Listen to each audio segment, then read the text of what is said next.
الحمد لله والثناء لله والصلاة والسلام على رسول الله وعلى آله وأصحابه ومن والاه. أما بعد، اللهم انفعنا بما علمتنا وعلمنا علما ينفعنا وزدنا علما.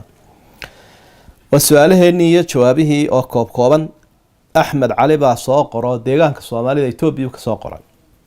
Wuxuu leeyahay beer baan beeray, wixii aan geliyay qayb baaba iga khasaartay, laakiin wax way ka soo baxeen mirihii. miyaa lagu leeyahay sako? jawaabtu waxa weeye haa, haddii ay waxa ka soo baxay saka gal yihiin oo ay gaadheen ilaa 700 kiilo meelaha, 10 kintaal uu nabigu sheegay sallallahu alayhi wasallam. lama eego adiya jeer khasaare iyo faa'iide waxa ku soo baxay ama aad heshay inuu saka gali baa la eega. marka inta ku soo baxday 10 meelood oo meel baad bixin doonta. hadday inta 10 kintaal ka yar tahayna saka laguma leh, sadaqa mooyaan. Faadimo Maxamuud baa su'aashan soo qortay, Hargeysa ka soo qortay. waxay leedahay laba qof baa igu lahaa lacag deyna, muddaanu kala maqnayn, midi way dhimatay, labadii dumar ahaa igu lahayd, tii kale ayaan helay oo la ii sheegay caruurteedii waa tilmaanu oo hebel ba caruurtaa dhashay baa lagu yiri. ma siiyaa markaa deyntii hooyadood igu lahayd? jawaabtu waxa weeye haa, kol hadday dhaxlayaashii yihiin oo iyagu hooyadood ay dhaxlayaan, iyaga ayaa deyntan kugu leh haatan. ilaan dhaxalkii hantidii way ka wareegtay qofkii dhintay oo caruurteedana ay ku wareegtay iyo ciddii dhaxalkeeda lahayd mar walba. marka iyagaad siin doontaa, waad u sheegi inuu xoolihii yahay iyadoo ay kugu lahayd. taasaad insha allah ku xilbixin. mar walbana deynta waxa habboon inta dadka leh aanay dhiman ama adigu aanad ka dhimanin in loo dhaqsado. ilaahay baa wuxuu yidhi fa in amina bacdukum bacdan falyu'addi alladii tumina amaanata. haddii qaarkiinba qaarka kale wax ku aaminaan, qofkii la aaminay amaanada ha guto oo ehelkeedii ha gaadhsiiyo.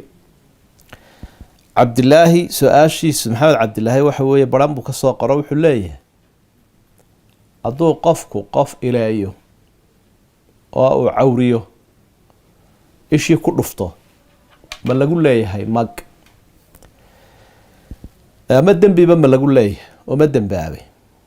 jawaabtu waxa weeyaan qofkan hadduu isku og yahay isha iyo inuu quma yahay dadka cawriya, hadduu isku og yahay oo ogaan dadka ula kaso oo uu isagu la eegto oo uu kaga argoosanayo, waa dembiile. culimadii fuqahada ayd qaar ka mid a baaba waxay leeyihiin dee qofkaa lagu ogyayo inuu caayinka yahay ama wax cawriyo isaguna isku og, waa in dadkaba laga qabtaayo meel lagu karantiimeeyaa si aanu u dhibin. taasi waa ta dembiga. xagga kale waa arrin runtii dee ishkaalkeeda leh oo sida loo xaqiijiyaabaa iska adag. markaa taa imika ka hadli mayno qofkii ma lagu leeyahay mag mise laguma lahaa, laakiin waxaan ka hadlaynaa un qofku hadduu waxaa isku ogaada aafada waa inaanu dadka ula badrheerin. su-aashan xaawaa soo qortay, waxay leedahay waxaan riyada ku arkaa jin mucaamalo igu sameeya, maydhi miyaa laygu leeyahy? jawaabtu waxa weeye haddaad biyo aragtay haa.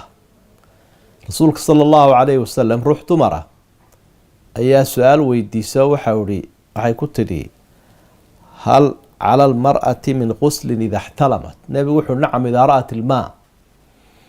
habeenkii haddii riyooto ruuxa dumara miyaa lagu leeyahy maydhi? hadday biyo aragta buu nebigu yiri sala allahu calayhi wasalam, biyihii taranka. marka qofkuna waxaa habboon mar walba inuu dahaarana ku seexdo, adkaartii nebigu inoo jideeyay sala allahu calayhi wasalam xagga hurdadana uu markaa akhristo. siyaabahaasaa ilaahay ku ilaalinaya insha allah. cabdirasaaq kabiile buu ka soo qoro. wuxuu leeyahy dadka waxaan maqlaa qaarkood markay rukuucsan yihiin waxay leeyihin rabbanaa walaka shukr, rabbanaa walaka shukr. taasi sax maaha weye jawaabtu. samica allahu liman xamida, rabbanaa laka alxamdu ama rabbanaa walaka alxamdu. riwaayooyinka saxiixeynka kusoo arooray saasay u dhigan yihiin walaka shukru kuma jirto. ducada iyo adkaartuna siday nebiga kaga soo arooreen ayuunbaa loo daayaa, lianna daaka fi ducaai sananu. ducooyinkii waa sunno la raacayo oo ma'huura, sirina ay ku jirto, kuwaasunbaa lagu dadaalaa. su-aashan waxaa soo qoray maxamed diiriye, wuxuu sheegay inuu etoobiya ka soo qoray, meeshay tay muu sheegin. waxa uu leeyahay dahab baan iibiyaa, baankan ka iibiyaa, dayn buu iga iibsadaa. marka hore 10%, bil kadibna 90% buu siiyaa. ma saxba ah? maya. dahabka iyo lacagta markaa la isku iibinayo amaah ma gala dahab. sideedaba wixii naqdayna ama lacag iyo dahaba marka la kala iibsanayo amaah ma galaan. intaa marka hore uu kaa iibsaday 10% ayaa dahabnimo ku qiimeyn doontaa. 90% kalena iibkooda waa dibdhigi, hadduu doono haba kaa hayee. laakiin dayn ma gala baanku, baalkaa la yidhaha dahabku iyo lacagtu. cabdikariim bulcu ka soo qoray, waxa uu leeyahay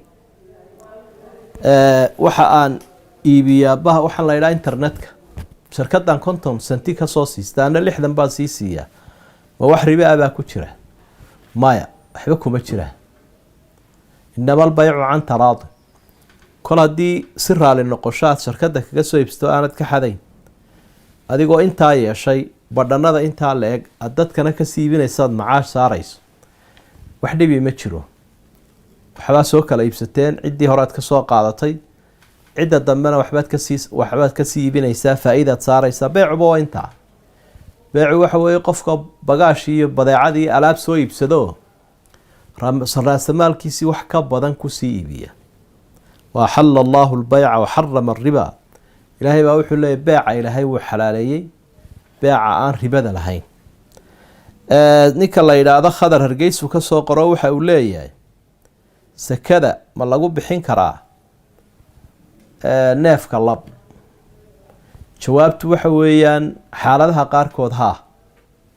geelu marka uu yahay 25 inta ka horeysa dee ari baa lagu bixinaya, laakiin markuu 25 gaadho waxaa la bixin karaa qaalin 3 jira ama qaalin 2 jira. sidoo kale xooluhu aada sakeynaysaaba hadday lab noqdaan, dee labkaasunbaa wax laga bixinayaa. laakiin waxa la bixinayo wuu cayimay sharcigu, waxaanay noqdaan inta badan dhadig. marka waa in qofku uu bartaa meel waloo la joogaba qadarka la bixinayo nooca uu yahay. waayo noocii baa la sheegay: bintu makhaad, bintu labuun, xiqa, jadaca. neefka la bixinaya magacyadaasuu leeyaho dhadiga. marka laakiin haddii xoolihiiba lab u badan yihiin iyo xaaladaha qaarkoodoo meel la saamaxay, waa la yeeli karaa, waa lagu bixin karaa. hodan su-aasheeda hargeysi ka soo qorto waxa ay leedahay: ninkaygii oo aanu kala tagnay baa ii sheegay muddo ka mida wakhtiga biilku isiinaya inuu xaaraan ahaa oo cid uu ka soo xaday. maxaa yeelaa? dee kol haddii adigu aanad soo xadin dembi kuma lihid. ilaahayna wuxuu uhi: walaa taziru waasiratun wisra ukhraa. nafina naf kale dembigeed qaadi mayso. haddii se aada garanayso cidda uu wax ka soo dhacay, u celi intuu adiga kuu keenay ayaad siin doontaa si aada uga xalaal miirato. haddaad garanayso weeye qofkaasi wixii uu isaga ku lahaa, wixii adigu aada garanayso ciddii ninkaasi uu ka soo qaatay, u celi sida ugu dhib yar ee ugu eed yar ayaad ugu celin doontaa. yuusuf maxamed burcu ka soo qoray, isaguna waxa uu ina weydiinayaa oo uu leeyahay: sarajooga ma lagu kaaji karaa? jawaabtu waxa weeyaan haa, haddii qofka baahi jirto. mararka qaarkood baa wuxuu iman karaa qofku meel kudaafada oo hadduu fadhiisto wasakhi soo raacayso, mararka qaarkood baa daad iyo biyaa socda oonu fadhiisanba karin qofku. mararka qaarkood baa jilbuhu xanuunaya. xaaladaha noocaasoo kale ahaa waa isticmaali karaa xaaladda iyada ee siday soomaalidu aaminsan yihiin wax lagu gaaloobaya maaha. dadka qaarkood baa aaminsanuun dee gaaladuun inay ficilka noocaasa sameeyaan, laakiin qofka muslimkiiba wuu samayn karaa dee marka ay duruufi jirto. intaasaynu kusoo afmeeri. وهذا ما أقوله وأستغفر الله والسلام عليكم ورحمة الله وبركاته.